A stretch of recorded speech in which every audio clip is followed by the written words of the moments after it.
朋友们注意了，注意了！未来5年了，将会有3种房子变得一文不值。内行人呢，现在已经开始动手，已经开始抛售了。大家手里如果有这种房子，然后看到我的视频的话，赶紧出手，不然后悔都来不及，真的是肠子都要悔青了。看到视频的朋友一定要记得点赞、转发、收藏给需要的朋友，一定要转发给自己身边的家人和朋友。那第一种房子呢，就是高层住宅。现在越来越多的人开始吐槽高层住宅，说未来高层住宅绝对是以后的贫民窟。不管你是300万买的、500万买的，无论有多贵买的什么大平层、什么豪宅、什么江景房、海景房，以后未来的超高层绝对会成为贫民窟。为什么会这么说呢？因为真的呀，超高层有着各种方面的硬伤，各方面的缺点。真的是我有一个朋友呢，买了60多层的超高层住宅，每天是烦恼不断，愁得快要愁死了，卖也卖不出去。首先呢，像他超高层住宅，这个电梯的时间等待特别长，真的是有时候啊，等电梯能够等到你崩溃，每天上班都迟到。那第二点呢，就是超高层住宅维修难度特别的大。你看现在的消防云梯只够100多米吧，你万一发生火灾，万一停电，包括10年20年之后，整个超高层住宅的外墙就会出现破损破裂，那谁去维修呢？谁还能维修呢？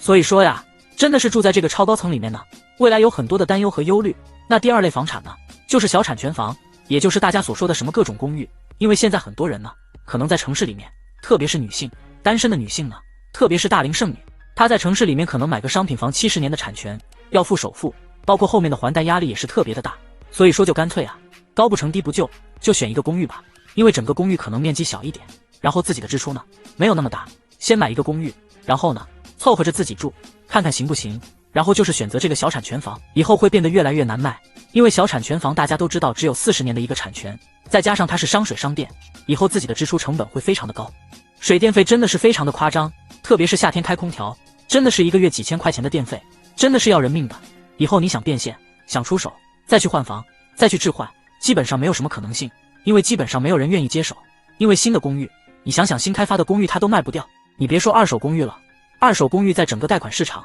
在银行贷款上面呢，也有一个很大的困难，阻碍重重。所以说你想买房子的话，很多人根本就不会考虑这种小产权房，想卖那真的是卖不掉，甩都甩不掉。那第3种呢，就是城市当中的那种老破小。因为很多人在买房子的时候，为什么会选择老破小呢？第一就是图便宜嘛，二手房嘛，可以选择的空间很多。第二呢，就是老破小，一般都是地理位置非常优越，周边的配套非常的齐全，再加上有很多老破小都属于学区房，孩子上学非常的方便，所以很多人呢就头脑发热选择了老破小。但是大家要知道一个点，就是老破小的房子将来自己想要变现是真的非常的难，因为现在新的商品房层出不穷，一大堆的库存，也就是说很多人即使是刚需用户，他想去选择老破产的概率也是非常的低，毕竟居住的环境特别的恶劣，特别的差嘛，而且呢有可能出现漏水各种隐患去维修，包括他的物业也跟不上配套，真的是让人头痛的一个问题。再加上呢，银行就是现在放贷对房龄也有要求，你现在房龄在10年20年往上的，银行就根本不给你放贷，不给你放贷，那你下一个接手的或者接盘子有可能买房需求的，人家根本就无法买你的房子，你怎么套现？你怎么变现呢？怎么卖得出去呢？所以说未来5年，咱们刚才说的这3套房子将会变得一文不值。不知道看完此条视频大家有什么想说的，也欢迎大家在视频的评论区留言讨论。